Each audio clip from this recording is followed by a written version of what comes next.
नमस्कार प्रिय विद्यार्थियों। आज इस वीडियो के माध्यम से हम सभी आपकी कक्षा 9वीं पाठ 1 दो बैलों की कथा के पाठ्यांत प्रश्नों को यहाँ पर हल करेंगे।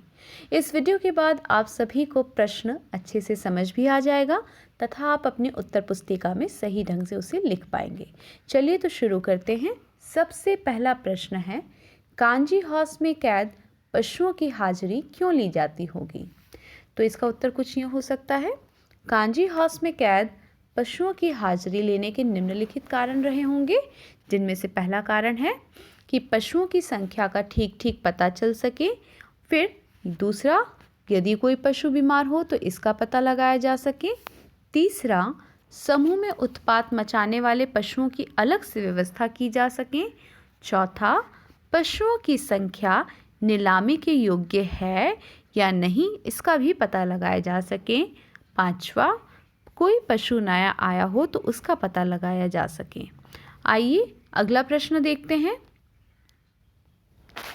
छोटी बच्ची को बैलों के प्रति प्रेम क्यों उमड़ आया?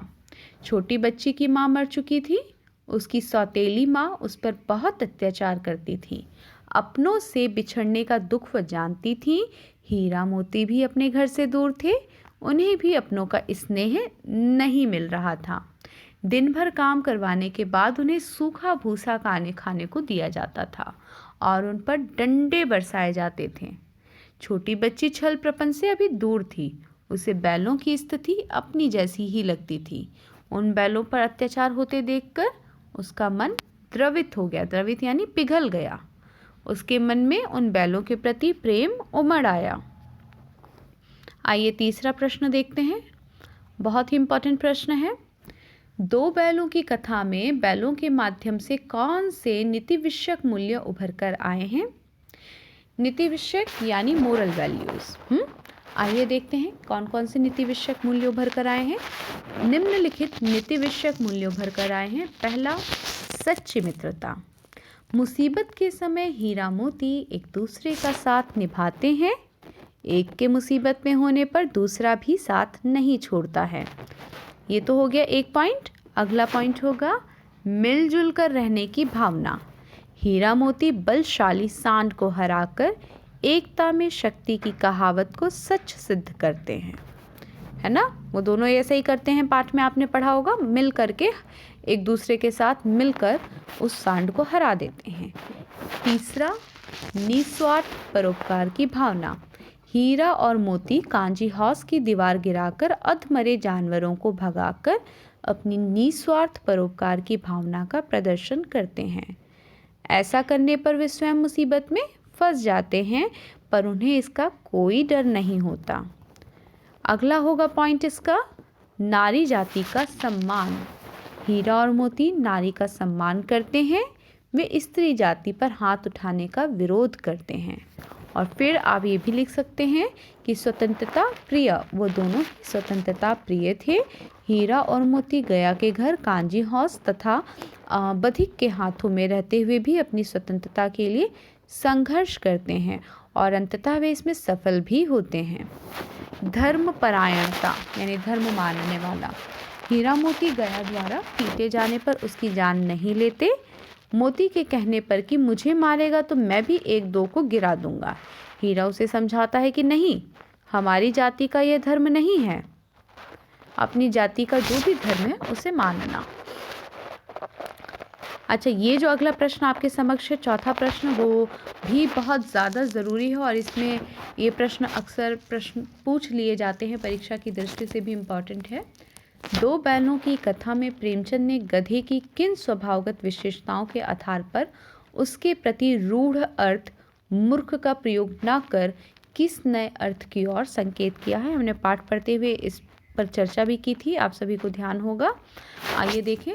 गधे को उसके स्वभाव के आधार पर मूर्खता का पर्याय समझा जाता है, पर लेखक प्रेमचंद ने उसकी स्वाभाविक विशेषताओं, सरलता और सहनशीलता के आधार पर उसे मूर्ख नहीं कहा है, बल्कि वे एक नए अर्थ की ओर हमारा ध्यान खींचते हैं। गधे में निहित गुणों के आधार पर लेखक ने उसकी तुलना ऋषि मुनियों से की है। सुख दुख, लाभ हानि तथा विपरीत परिस्थितियों में एक जैसा बने रहने के गुण के कारण लेखक ने उसके सरल और सहनशील होने की ओर संकेत किया है।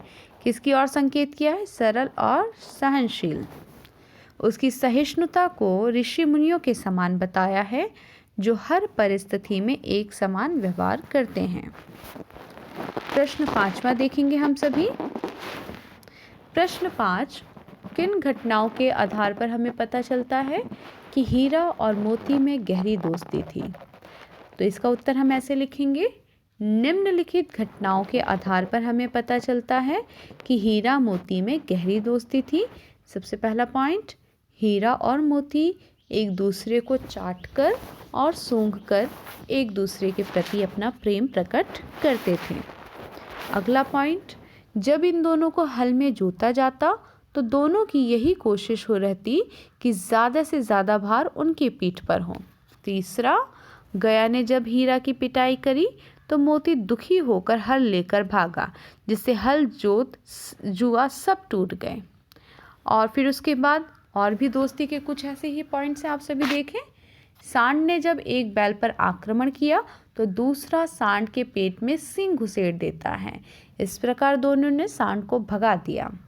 अगला, मटर खाते समय जब मोती पकड़ा गया तो हीरा वापस आ गया और दोनों को कांजी हाउस में बंदी बना लिया गया। अगला पॉइंट, कांजी हाउस की दीवार गिराते समय हीरा को मोटी रस्सियों में बांध दिया गया। यदि मोती चाहता तो अन्य पशुओं के साथ साथ स्वयं भी भाग जाता, पर उसने वहां से न जाकर अपनी सच्ची मित्रता का परिचय दिया। आइए छठा प्रश्न देखें।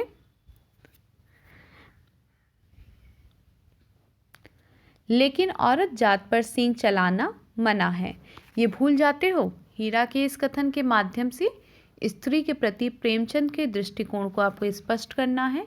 हीरा के कथन से लेखक का स्त्री जाति के प्रति सम्माननीय दृष्टिकोण का पता चलता है। ज्ञात होता है कि उस समय समाज में स्त्रियों की अच्छी स्थिति नहीं थी, पुरुषों द्वारा शोषण किया जाता था। सामाजिक नियमों के अनुसार स्त्रियों को शारीरिक दंड देना अनुचित है। लेखक स्त्रियों की प्रताड़ना का विरोधी है। वो नारियों को पूजनीय मानता है और साथ ही वह स्त्री पुरुष की समानता का पक्षधर है। विद्यार्थियों, आज के वीडियो में इतना ही। बाकी अगले वीडियो में हम सभी अगले नए प्रश्नों के साथ मिलेंगे। धन्यवाद।